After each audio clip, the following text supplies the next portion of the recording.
The Parkinson's Podcast is brought to you by the Davis Phinney Foundation and brings you the stories, wisdom, and expertise of people living with Parkinson's, care partners, and Parkinson's professionals. In this episode, we share excerpts from the Q&A portion of our April 2025 Living with Parkinson's Meetup, featuring audience questions about dancing and keeping rhythm even when it gets harder, managing REM sleep disorder, and deep brain stimulation.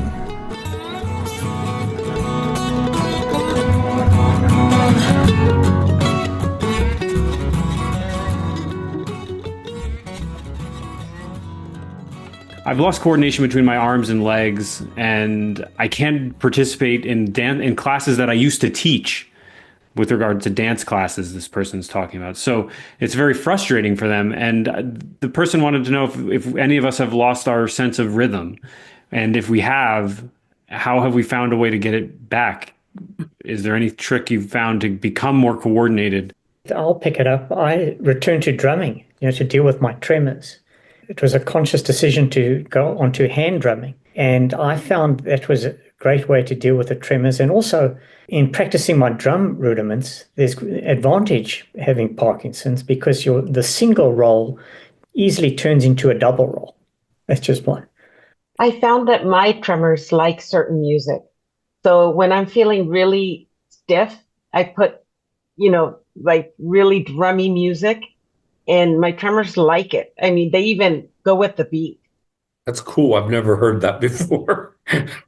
I love it when my tremor goes in time with the music. It's a very consistent tempo. So I just figure out what it is for me, and then I can just get all my music set to that beats per minute. Sometimes with the coordination issue, I do struggle with my left and right. I hired a personal trainer to help me with exercise because I'm just not as consistent as I should be. And we do this box movement where you step on the box and come down, you start with one leg and the other. And I'm always sort of pausing and just thinking about so much harder about my left and right. And I think, boy, we learned that in kindergarten. But the only thing I found that physically helps me is to just slow down. And it's a bummer because like rhythm and dancing, you want to move to the rhythm. But I have found slowing down gives my brain time to sort of adjust to that change, and then I do better. But maybe there's a slower beat to the music that you can dance to.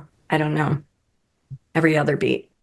I took it slightly differently. I loved going out and dancing. I loved it, but I haven't been able to dance for years. And I was at a nephew's wedding, and I just said, hell with it, I'm going to dance. And well, I can't dance. I could barely walk, but my wife went out, and I put my one arm around her shoulder, and I was with my cane in the other hand, and dancing became a new definition. So it didn't make any difference how fast the beat was or what anybody else was doing. This is all I did, and I was perfectly fine and happy I was able to do that. And I felt like I hadn't lost something that I really enjoyed, even though I really was bad at it.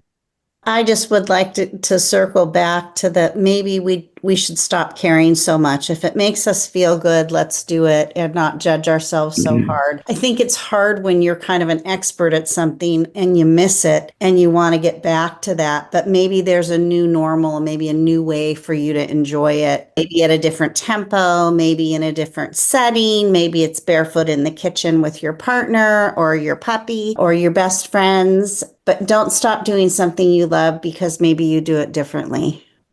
The other question I wanted to make sure to get to today relates to sleep. The question is, how can I manage my REM sleep behavior disorder symptoms? The person added that they fall out of bed because of their symptoms. So I think one thing to say off the bat on that regard is, you can get rails. I mean, I know it doesn't necessarily feel like what you want to do. You could lower your bed to make it safer, although then you have to be careful getting out of bed with regard to blood pressure changes that you might have if you start from a lower position. So adjustments like that are probably a way to think about this from the outset, just in terms of safety. And an occupational therapist can often come to your home and do a home visit that can help with that. But I don't know, of course, there's other approaches one could take to this. So does anybody have any insights into that?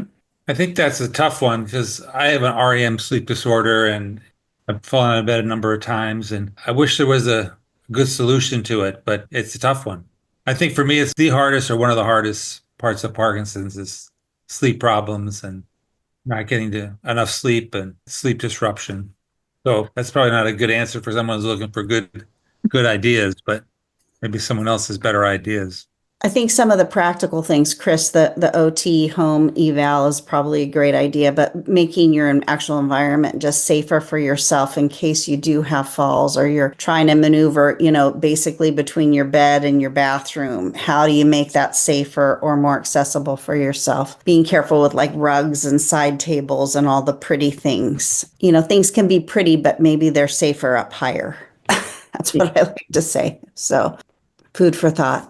I was just going to say that yesterday I was at a Parkinson support group meeting and we had a MDS doc talking to the group. And one thing he talked about was REM sleep disorder and other sleep disorders. And the point I'm trying to make is he said that he actually had some medicines that will help. So go talk to your neurologist, go talk to your MDS. And there are things that you can do or that your doctor can do for you.